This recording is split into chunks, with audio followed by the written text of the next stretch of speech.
안녕하세요. 필라테스 한임쌤입니다. 오늘은 호흡에 대한 이야기를 하려고 하는데 일반적으로 호흡을 코로 마시고 입술로 내쉬게 되는 필라테스 호흡, 그리고 흉곽으로 특히나 옆쪽과 후면을 강조하는 필라테스 호흡에 대해서 얘기를 한다기보다 호흡 패턴에 대한 이야기를 하려고 해요. 그래서 뭔가 호흡의 장점, 어떻게 호흡을 잘 할 때 이게 효율적으로 뭔가가 나타나는가, 아니면 내 삶에 어떤 영향을 미치는가, 그런 것들, 스트레스를 완화하는 데 어떻게 도움을 주는가, 이것에 대해서는 제가 블로그에 조금 글을 쓴 것들이 많으니까 한번 참고를 해보시면 좋겠고요. 오늘은 어떤 동작을 할 때 어떻게 호흡을 하는지 궁금해 하시는 분들이 되게 많으시더라고요. 우리가 사실 필라테스 같은 경우는 그냥 동작 하나 이렇게 배우는 게 아니라 요럴 때 마시고 요럴 때 내쉬고 다시 여기서 마셔요, 이렇게 정해져 있는 게 있어요. 자, 그러다 보니 내가 배운 게 아닌데, 예를 들면 나는 이렇게 팔을 들어 올릴 때 마셨다가 이렇게 할 때 내쉬어 라고 배웠는데 어떤 사람이 다르게 가르치는 거예요. 그러면 이게 왜 그럴까? 라는 고민을 하시게 되시는 거죠. 특히 푸다크 같은 경우에도 저는 이렇게 내쉬면서 밀어내라고 배웠는데 어떤 분들은 마시면서 밀어내래요. 이게 차이가 뭘까요? 라고 궁금해 하시는 분들이 계시는 거예요. 더 이상 헷갈리시지 않도록, 아니면 그 기준이 뭔지 좀 명확하게 잡을 수 있도록 오늘은 호흡 패턴을 어떻게 결정하는가에 대한 이야기를 해보려고 합니다.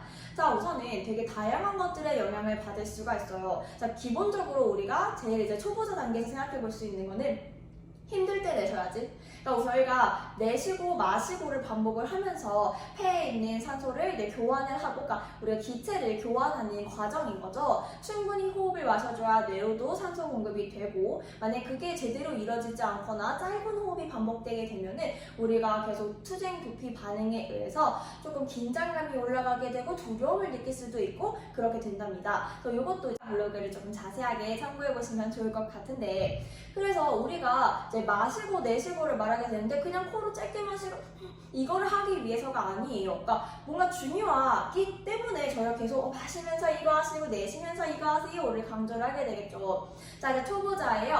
힘을 쓸 때 힘을 제대로 쓰지 못하게 되면 우리의 척추나 이제 기본적으로 얘네 코어를 안정화시켜주는 애들이 깨지게 되니까 부상의 위험이 있겠죠? 부상을 당할 수가 있어요. 그래서 코어 안정성을 확보하기 위해서 힘들 때나 힘을 줘야 할 때 내쉬는 호흡을 사용하는 경우가 많습니다. 자, 일반적인 예로는 우리가 레그레이즈 같은 거죠. 그냥 복부 운동 중에 굉장히 흔한 거잖아요. 필라테스 동작일 뿐만 아니라 다리를 들어 올릴 때 힘들 것 같으니까 내쉬는 호흡에 다리를 들자라고 하는 경우예요.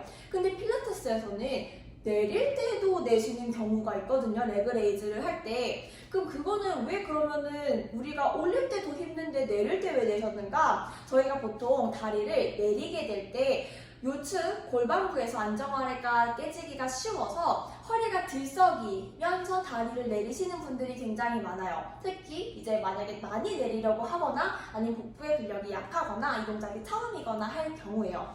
그래서 오히려 내쉬는 숨에 이 안정화를 잡아주면서 내쉬면서 내리고, 그리고 마시면서 들어 올리기, 조금 더 안정성 확보를 위해서 그렇게 호흡을 바꾸실 수도 있어요.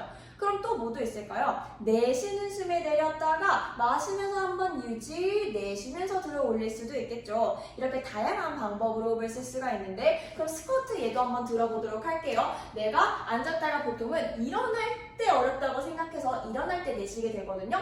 이것도 좋은 방법. 근데 내가 앉을 때마다 약간 이렇게 무너지는 느낌이 드는 거예요. 뭔가 일어나는 운동 같아서. 그럼 그럴 경우에는 차라리 내가 내쉬면서 할 수도 있겠지만 내쉬는 숨에 견고하게 척추를 잡아주면서 앉았다가 마시면서 다시 그거를 회복해 줄 수가 있는 거예요.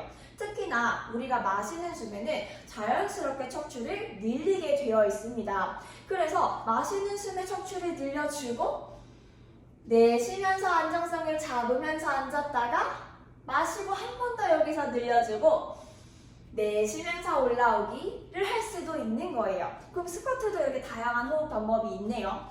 자, 그러면 척추를 펼쳐주는 신전 운동을 한번 예를 들어보도록 하겠습니다. 자, 그럼 스완 같은 경우인데 보통 초보자 단계에서는 여기가 갈비뼈가 확 풀리면서 허리가 조금 부상을 입을 수도 있겠다라는 생각을 하다 보니 보통 마시고 준비를 했다가 내쉬는 숨에 여기 안정성을 더 잡아주면서 올라오게끔 티칭을 하게 돼요.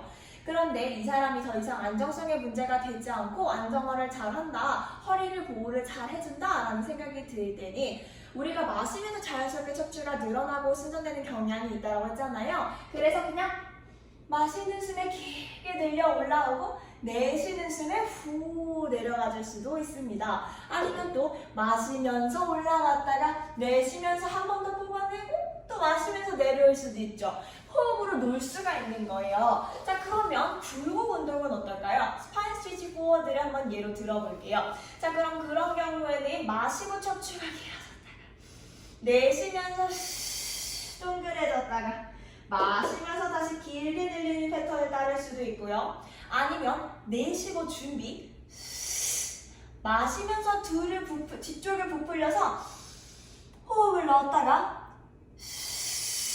내쉬면서 올 수도 있겠죠. 또 뭐가 있을까요? 마시고 내쉬었다가 마시면서 부풀리기, 내쉬면서 복부 더 잡아주기, 마시면서 또 부풀리기, 더 잡아주기. 반복을 통해서 조금 더 깊은 굴곡을 이끌어내고 올라오실 수도 있는 겁니다. 자, 그래서 동작마다 호흡이 정해져 있는 이유가 있었구나 이런 생각을 다시 한번 해볼 수가 있고요. 아니면 앞으로 내가 이렇게 바꿔볼 수 있구나 라는 고민을 해볼 수도 있겠죠. 자, 그래서 많은 것들을 고려하게 되는 거죠. 이 사람의 레벨이 어디까지 왔는가. 완전히 초보자다. 그럼 이런 방법을 택해야 되겠네. 이제 부상의 위험이 없다. 이런 걸 택해야겠네. 척추를 자꾸만 짧게 쓰는구나. 그럼 이런 방법을 택해야 되겠네. 이 동작을 할 땐 안정성이 깨지네. 이 동작을 할 땐 짧게 쓰네. 이런 것들을 조금 고려를 해보실 거고, 그리고 회원님의 느낌이 가장 중요하죠. 내가 마시면서 계속 이렇게 되시는 분이면은 조금 더 편안하게 호흡을 지도하실 수 있도록 호흡 패턴을 결정해 주셔야 되는 거고, 자유자재로 쓸 수 있다. 그럼 마실 때도 해보고 내쉴 때도 해보고 여러 가지 방법을 선택을 해 보실 수가 있어요. 그래서 조금 블로그를 통해서 호흡에 대한 기본적인 해부학을 조금 공부를 해보시고, 그 다음에 호흡의 역할에 대해서도 한번 생각을 해보시고, 걷기와 호흡의 연관성도 있고 스트레스와 호흡의 연관성도 있고 동작을 하면 어떤지 고민해 보실 수 있는 하루가 되셨으면 좋겠습니다. 도움이 되셨다면 구독과 좋아요, 댓글까지 부탁드릴게요. 감사합니다.